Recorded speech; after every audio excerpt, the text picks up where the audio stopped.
Olá, boa tarde. Que alegria estar aqui novamente para dar continuidade ao estudo do Diretório para a Catequese. Então, hoje vamos continuar o estudo. Semana passada não deu para eu vir, eu peço desculpas, mas hoje eu estou aqui de volta. Como sempre, toda semana, fazendo o estudo do Diretório para a Catequese. Boa tarde a todos, sejam todos muito bem-vindos. Nós estamos na primeira parte do documento, Diretório para a Catequese, nós estamos fazendo a leitura continuada do Diretório para a Catequese. Então eu faço a leitura e faço uma explicação do que foi lido. Então nós estamos na primeira parte, no capítulo 2 da primeira parte, e no item 4, que são atividades da catequese. E hoje nós vamos ler e estudar as duas últimas atividades da catequese, porque as anteriores a gente já viu, a gente já estudou.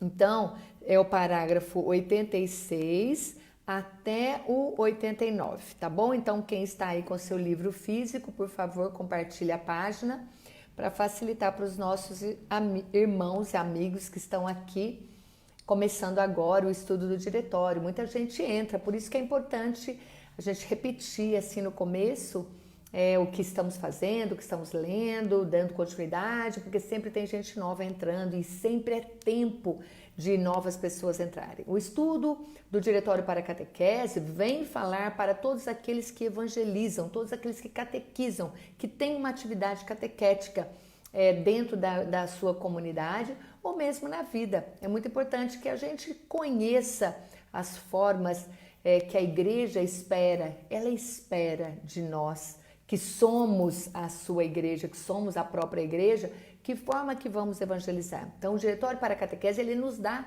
um norte realmente daquilo que a igreja espera de nós na nossa missão como discípulos de Jesus, tá bom? Então, estamos já no parágrafo 86 até o 89, tá bom? Então, quem tem o seu livro físico, aí a Magali já disse, na Paulus, quem tem o livro da Paulus, páginas 73 e 74. Tem Paulus, tem CNBB, tem Paulinas, não sei se também tem, enfim, ok? Vamos lá, gente? Então, uma alegria muito grande estar aqui para a gente estudar o documento Diretório para a Catequese, ok? No parágrafo 86, nós iniciamos a atividade que chama Ensinar a Rezar.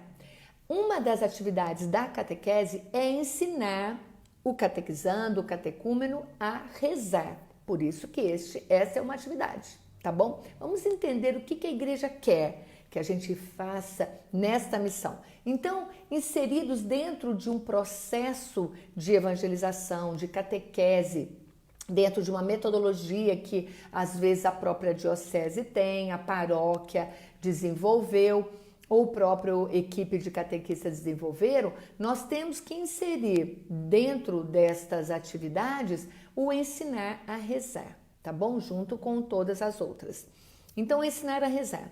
A oração é primeiramente um presente de Deus. Olha que coisa mais linda. Por quê? Você já parou para pensar por que a oração é um presente de Deus? Então, eu vou te ajudar a entender isso.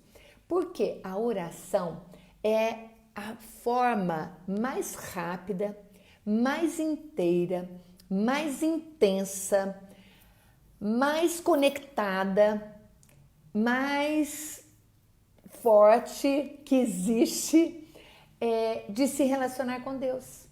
Deus nos permitiu, através da oração, que nós estivéssemos próximos dele, ligados a ele, conectados a ele, íntimos dele. É a oração que faz isso. Então, a oração, primeiramente, é um presente de Deus. Então, olha que lindo para a gente ensinar isso para os nossos catequizantes e nossos catecúmenos. Saber que nós podemos nos aproximar de Deus através da oração. E mostrar para eles que isso é um presente. Porque poderia muito bem estar lá um Deus Um Deus trovão? Como é que você vai saber se você pode rezar para Deus trovão? Como eles antigamente faziam. Na verdade, nós temos como fazer isso porque Jesus veio nos ensinar isso. Ele nos ensinou, ele nos deu de presente uma oração onde nós reconhecemos a Deus como Pai. E ele disse, Deus é teu Pai. Então é um presente para nós, tá? Então olha, começa aí já essa riqueza do ensinar a rezar. Então no 86, estamos no parágrafo 86. A oração é primeiramente um presente de Deus. De fato, cada batizado é o próprio Espírito que intercede em nosso favor com gemidos inexprimíveis. Aqui a gente encontra na carta de São Paulo aos Romanos, capítulo 8, versículo 26. Todo batizado recebe o Espírito Santo de Deus. Lembra, é o mesmo Espírito que estava com Jesus Cristo. Nós recebemos o Espírito, nós temos, é presente, recebemos no nosso batismo o Espírito Santo. Quando nós recebemos o Espírito Santo, nós estamos recebendo o próprio Deus dentro de nós. Então, tendo Deus dentro de nós, como é que nós vamos nos comunicar com o Deus Pai Criador? Através do Espírito Santo. Então, une aí o presente que é ganhar o Espírito Santo, o presente que é se conectar com Deus, é ter Deus internamente junto de nós. A catequese tem a missão de educar para a oração. A catequese tem a missão, o dever, a obrigação de educar para a oração. Ou seja, nós temos que orientar, ensinar os catequizandos, os catecúmenos para rezarem, porque essa é a forma que eles encontram de ter o encontro com o Pai, de ter o encontro com Cristo. Nós vamos ver depois as formas de rezar, tá bom? Então, é ensinar para a oração e na oração. Quando nós rezamos, nós estamos ensinando-os a rezar, a se conectar com Deus, a ter essa proximidade com o Pai, a tê-lo na nossa intimidade, desenvolvendo a dimensão contemplativa da experiência cristã. Porque no nosso caso é uma experiência cristã, tá certo? A nossa oração, é lógico, nós estamos falando de uma oração cristã, porque nós somos cristãos. Então, quem é que nós, com quem ou para quem que nós fazemos a nossa oração? Para Deus. Então, uma dimensão de contemplação, de encantar-se, de olhar, de dar valor, de contemplar, de meditar, que existe dentro da nossa experiência cristã, porque nós acreditamos no Cristo, no Espírito Santo, em Deus, em Maria. Então, tudo isso acontece dentro dessa dimensão cristã, da experiência cristã. É preciso educar a orar com Jesus Cristo e como Ele. Então, vamos entender aqui, ó, aprender a rezar com Jesus é rezar com os mesmos sentimentos com os quais ele se dirigia ao Pai. Então vamos entender como é que Jesus, vamos imaginar Jesus lá no alto da montanha, indo ao encontro do Pai, como é que ele se sentia no momento de oração dele. Quais eram os sentimentos de Jesus e que nós precisamos aprender e passar isso para os nossos catequizandos também. Então vamos ver o que temos aqui, ó. Adoração. Adoração é um sentimento, é amar de maneira extrema. A adoração, nós só adoramos a Deus. Não sei se você sabe, mas a gente tem um hábito às vezes de falar, eu adoro isso. Não, a gente adora a Deus.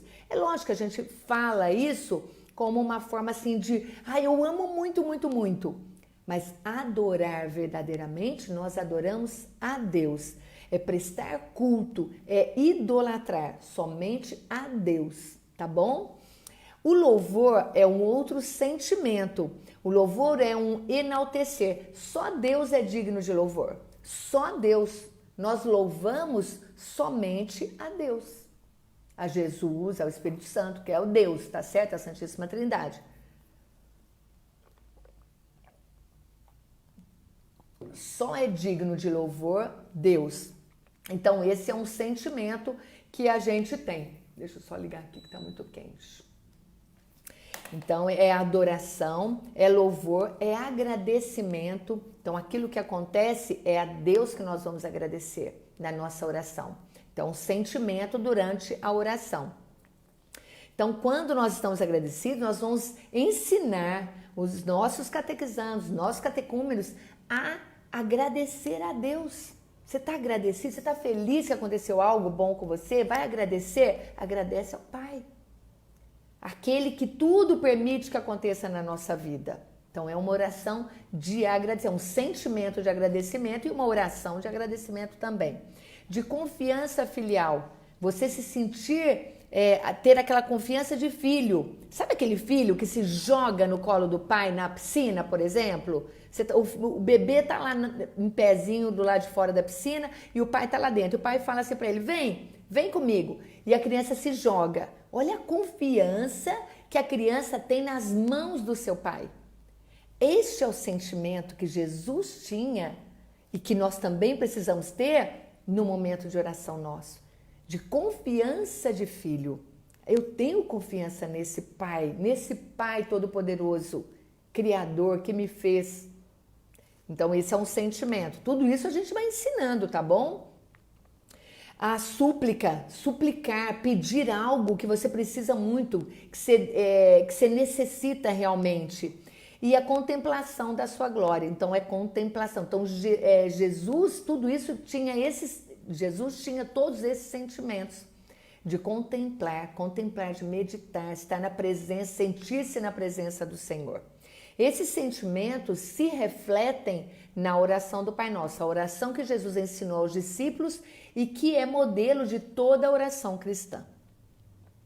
Quando a catequese é permeada por um clima de oração, o aprendizado de toda a vida cristã alcança a sua profundidade. Aqui está no Diretório Geral de Catequese. Então, a oração é um passo importantíssimo, uma atividade importantíssima que é preciso ensinar dentro da catequese, porque ela nos ajuda a crescer na fé. A oração contínua, constante, de confiança que nós temos num Deus que cuida de nós, que olha por nós.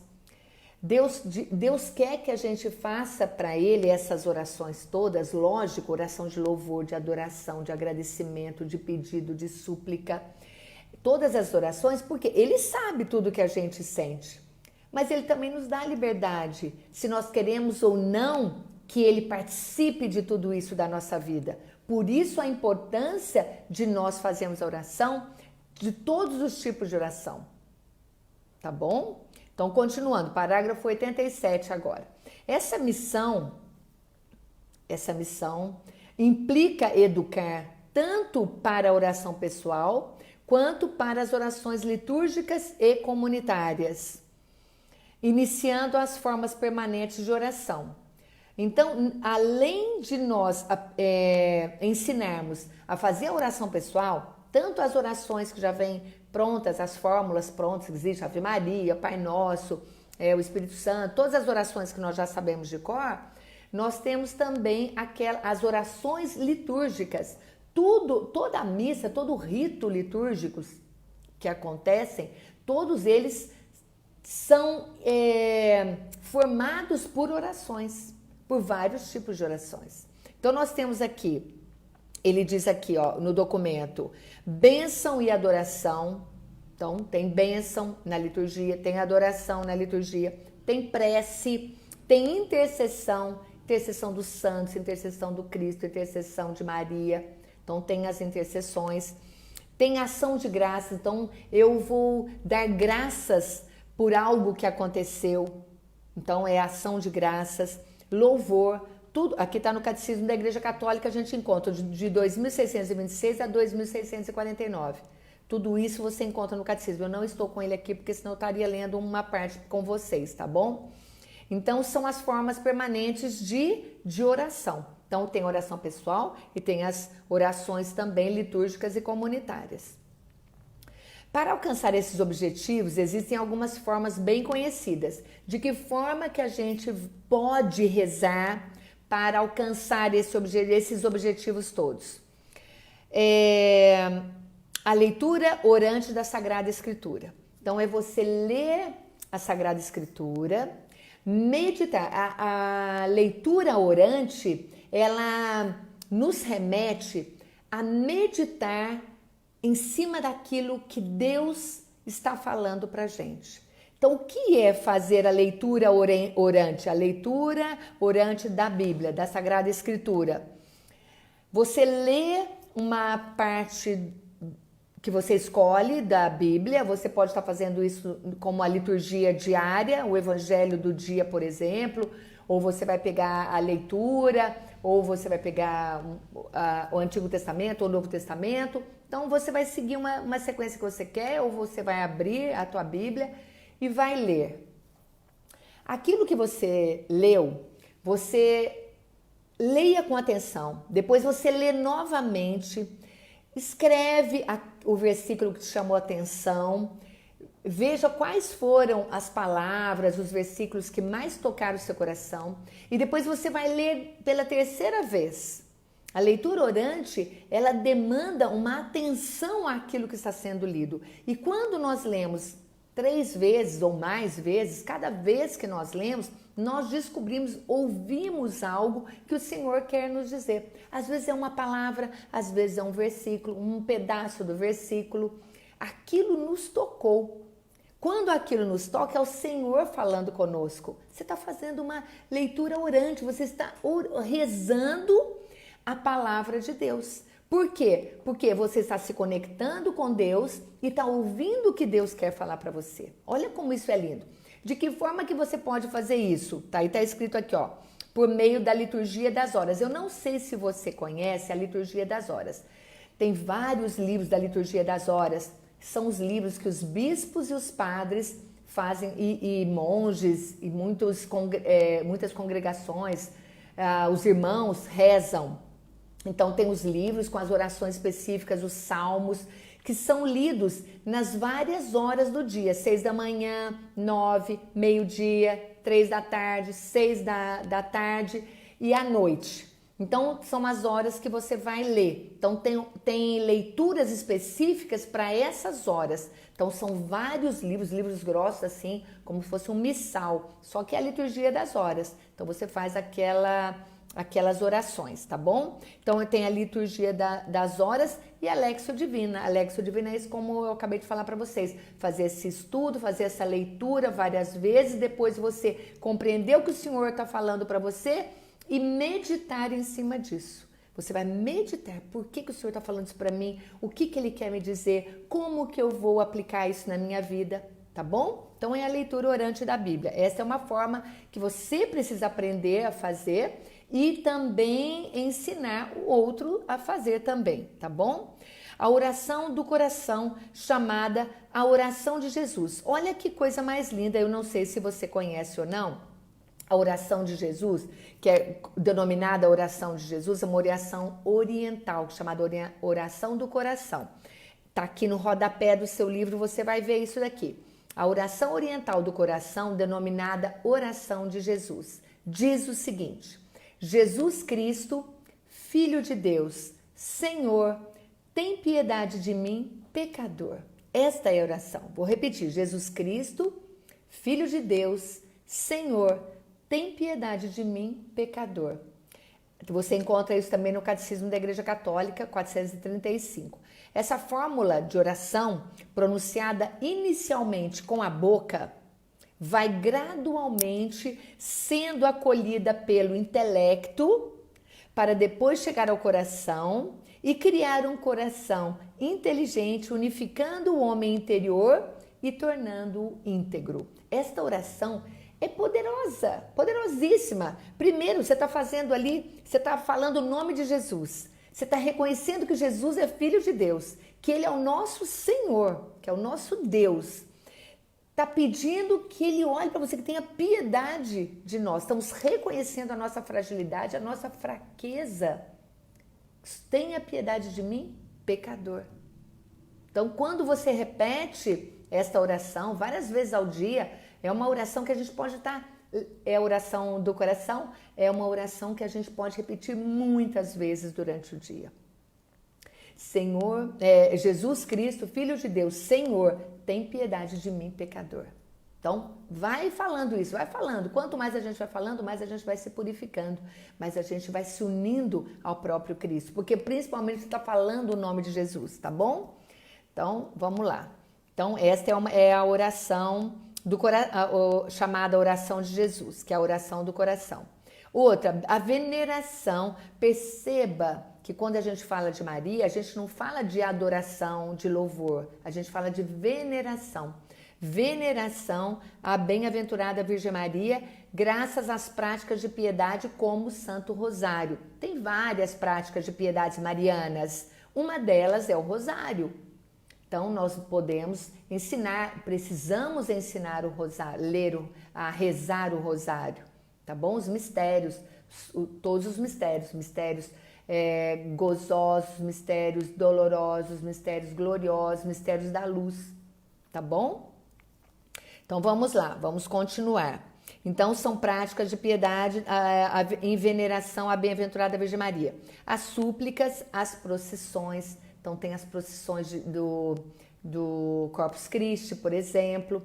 Então, as orações de súplicas. Tudo isso são formas de oração que nós precisamos aprender a rezar e também a ensinar o outro. Ok, então aqui a gente encerrou o ensinar a rezar, tá bom? Agora vamos para introduzir uma outra atividade da catequese, é introduzir o catequizando na vida da comunidade. É importante nós entendermos que todo cristão precisa participar de uma comunidade cristã. Onde que ele se encontra como cristão? No mundo, óbvio, porque ele está aqui sendo evangelizado para viver no mundo e ser efetivamente um cristão atuante no mundo onde ele está. Mas onde ele vai se encontrar com seus irmãos? Onde a sua fé vai ser abastecida? Dentro da comunidade, dentro de uma paróquia, tá bom? Então vamos entender isso aqui. A fé se professa, se celebra, se expressa e se vive, sobretudo na comunidade. Toda missa, toda liturgia, quando você vai na missa aos domingos, você vai rezar o credo. Ali você está professando a sua fé. É a comunidade, é todo mundo junto dizendo: eu acredito em Deus Pai, Deus Filho, Deus Espírito Santo. Todas as vezes que você fala isso, você está professando a sua fé cristã, Cristo como centro, e juntamente com a Santíssima Trindade. Então, ali é a profissão da fé. Então, a nossa fé se professa ali. Você está ensinando a fé para os seus catequizantes, para os catecúmenos, dentro da sua comunidade. Foi ali dentro da comunidade que ele vem buscar. Aonde ele vai desenvolver, crescer a sua fé é dentro da comunidade. Então, é ali que tudo acontece. Então, é muito importante que a gente valorize isso e mostre que a pessoa tem que ser introduzida nessa comunidade e viver ali dentro da comunidade. A dimensão comunitária não é apenas uma moldura, um contorno. Ah, eu sou cristão, eu tenho uma comunidade, mas eu não participo, eu não estou lá. Como assim? Então, a dimensão comunitária não é apenas uma moldura, um contorno, mas constitui uma parte integrante da vida cristã, do testemunho e da evangelização. Aonde a evangelização vai acontecer? Dentro da comunidade. Onde o testemunho acontece? Dentro da comunidade. Ela se exprime bem no princípio clássico. Olha que bonito em latim, né? Idem velle atque idem nole, que quer dizer querer a mesma coisa e rejeitar a mesma coisa. É, segundo os antigos, o autêntico conteúdo do amor, um tornar-se semelhante ao outro que leva à união do querer e do pensar. Esta frase em latim, ela quer dizer, quando aqui ele explica logo em seguida, né? Querer a mesma coisa e rejeitar a mesma coisa significa ter os mesmos desejos e as mesmas aversões. Então, tudo aquilo, todas as pessoas, todos os cristãos reunidos numa mesma comunidade têm os mesmos desejos e as mesmas aversões. Então, viver na comunidade significa ter os mesmos desejos, ter as mesmas aversões. Então, são pessoas que estão de comum unidade, comum união conosco, de desejos e sentimentos, porque ali nós nos abastecemos na nossa fé, com pessoas que têm os mesmos sentimentos nossos, tanto positivos quanto daquilo que nós não queremos. Porque se você vai só para o mundo, ele vai te afastar de muitos entendimentos e do fortalecimento da sua fé. Por isso a importância de estar dentro da comunidade, e é ali que acontece essa evangelização também, tá bom? Então, continuando. Um tornar-se semelhante ao outro que leva à união do querer e do pensar. Isso é possível cultivando uma espiritualidade de comunhão. Acabei de falar isso. Então, você vai manter essa união com todos que têm a mesma espiritualidade. Essa espiritualidade percebe a luz da Trindade no rosto do irmão, sentindo-a na unidade profunda do corpo místico como parte de si. Vamos entender, não é todo mundo que sabe o que é corpo místico. Jesus Cristo é a cabeça da igreja. Ele é o coração, é o central, ele é a parte principal. Nós somos o corpo místico, o corpo que forma a igreja, que é o corpo místico, o corpo do mistério de Cristo. Por isso que a gente diz que quando uma pessoa peca, todo o corpo de Cristo sofre. É como se fosse assim, ó, bati meu dedinho na porta, ele doeu, machucou, todo o meu corpo sente a dor. Você não sente a dor? Ou é só o dedinho que você sente? Você não sente como um todo a dor? Assim acontece com o corpo místico de Cristo. Quando nós estamos reunidos em união, dentro da comunidade, ali nós nos abastecemos, ali vivemos todos assim.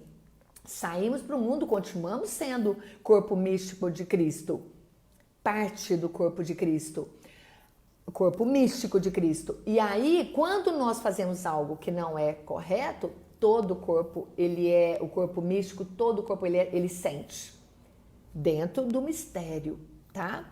Então, continuando, vou ler de novo. Isso é possível cultivando uma espiritualidade de comunhão. Essa espiritualidade percebe a luz da Trindade no rosto do irmão. Quando nós temos e vivemos dentro dessa comunidade, nós podemos notar a presença de Deus Pai, Deus Filho e Deus Espírito Santo em cada um dos nossos irmãos, sentindo essa luz e sentindo essa espiritualidade na unidade profunda do corpo místico como parte de si, partilhando suas alegrias e seus sofrimentos para colher seus desejos, cuidando de suas necessidades, oferecendo-lhe uma verdadeira e profunda amizade. Tudo isso, quando nós nos comprometemos com o outro, nós temos a oportunidade não só de nós compartilharmos tudo isso, como sermos aqueles que estão acolhendo quem quer compartilhar suas alegrias, suas tristezas, suas necessidades. Olhar no outro primeiramente o positivo para valorizá-lo como dom de Deus ajuda a rejeitar as tentações egoístas que geram competição, carreirismo, desconfiança e inveja. Muitas pessoas têm dificuldade de olhar para o outro com um olhar de confiança e de enxergar no outro as coisas boas que ele tem. Muita gente já olha para o outro que é novo na sua vida, que é novo na comunidade, com desconfiança. O que aqui o documento pede para nós? Olhe no outro primeiramente o positivo para valorizá-lo. Porque se nós olharmos para o outro com desconfiança, com um olhar negativo, nós não vamos conseguir acolhê-lo. Então, inserir na comunidade e mostrar para ele que você é novo na comunidade, você é bem-vindo na comunidade, assim como cada um que entra também precisa ser acolhido e é bem-vindo na comunidade. Olhando para ele como filho de Deus, como imagem e semelhança de Deus, como homem como você é homem, com a humanidade, frágil, pecador. Então, todo esse contexto é preciso você inserir a pessoa e ensinar para o outro que ele precisa também fazer isso, tá bom? Participar, vivenciar. Parágrafo 89. A catequese com relação à educação na vida comunitária, a catequese com relação à educação na vida comunitária, é isso que nós estamos ensinando. Ensinar o outro, evangelizar o outro, fazendo parte de uma vida dentro da comunidade. Tem, portanto, a missão de desenvolver um senso de pertencimento à igreja. Todos nós precisamos ter esse senso de que nós pertencemos à igreja. Nós somos a igreja, segundo o Concílio Vaticano II. Nós somos a igreja. Então é importante que o outro que está chegando saiba que ele pertence a essa igreja. Eu sou da Igreja de Cristo, a Igreja Católica, Apostólica, Romana. Eu participo de tal comunidade, da paróquia tal, de tal cidade, de tal bairro. Então é o pertencer-se não somente a este local físico, como a igreja como um todo. Aonde quer que você vá, você pertence a essa igreja una, santa, católica e apostólica, que é a Igreja Católica. Educar ao sentido de comunhão eclesial. Acabamos de falar, a comunhão da igreja, estarmos todos unidos, todos juntos. Ensinar para o outro que ele faz parte dessa comunhão da igreja. Promovendo o acolhimento do magistério, promovendo que o magistério, aqueles que nos ensinam a comunhão com os pastores e ter essa comunhão com os pastores. Então nós temos que estar todos unidos e todos próximos. E o diálogo fraterno, saber que o outro é meu irmão em Cristo. Isso é ser fraterno, ter o outro como irmão. Fraternidade é irmandade. Então, ter um diálogo fraterno, por mais difícil que sejam as relações, o diálogo precisa ser fraterno. Formar ao sentido de corresponsabilidade eclesial, contribuindo como sujeitos ativos para a edificação da comunidade e como discípulos missionários para o seu crescimento. Lindo, né, gente? Muito lindo. Hoje nós vimos, hoje eu já terminei aqui agora, então, a leitura de hoje, aprendemos que como atividade da catequese, o ensinar a rezar e o introduzir o cristão à vida comunitária. Quais são as atividades da catequese? Vamos só rever aqui rapidinho, ó. Atividades da catequese. Conduzir a consciência da fé. Nós vamos conduzir o nosso catequizando para que ele tenha fé, nosso catecúmeno. Iniciar a celebração do mistério. Já estudamos isso. Formar a vida em Cristo, é o terceiro. O quarto, ensinar a rezar. E 5, introduzir a vida comunitária. Então, as pessoas que às vezes perguntam assim, como eu devo conduzir a minha catequese? Aqui, dentro do diretório, ensina 5 atividades que você tem que fazer dentro do seu programa, dentro do seu projeto de evangelização, tem que estar inserido isso daqui. Todas essas atividades. E todas elas eu expliquei item por item, uma a uma. Tá bom? Muito lindo. Então aqui a gente encerra as atividades da catequese e na próxima semana nós vamos entrar as fontes da catequese. Quais são as fontes de catequese? Tá bom? Fontes da catequese. Então semana que vem estaremos juntos novamente para dar continuidade a esse estudo às 3 horas da tarde. Às vezes o estudo vai até mais tarde, até às 4. Então o limite é das 3 às 4. Quem me conhece já sabe que eu sou muito pontual. Começo às 3 e acabo às 4, mas pode acabar antes, lógico. Hoje nós acabamos mais cedo, já são 3h34, ainda teria um bom tempo. Mas eu preparei somente esses 2 itens para a gente encerrar nas atividades da catequese, tá bom? Compartilhe essa live com mais pessoas para que elas também conheçam as atividades da catequese e esse lindíssimo e riquíssimo diretório para a catequese que a Igreja Católica nos dá e nos orienta como evangelizar. Gratidão a todas as meninas que estão aqui, os meninos também, a todos vocês que compartilham esta live, que estão aqui presentes, ansiosos, desejosos de fortalecer a sua fé e crescer cada vez mais nos ensinamentos da nossa igreja. Deus abençoe, proteja e guarde e até semana que vem. Amanhã, lembrando, 7h30 da manhã, tem estudo, a palavra de Deus na vida, estudo bíblico, continuando o Evangelho de João que estamos estudando, e à noite tem bate-papo fora da caixinha. Um beijo, fica com Deus e até mais.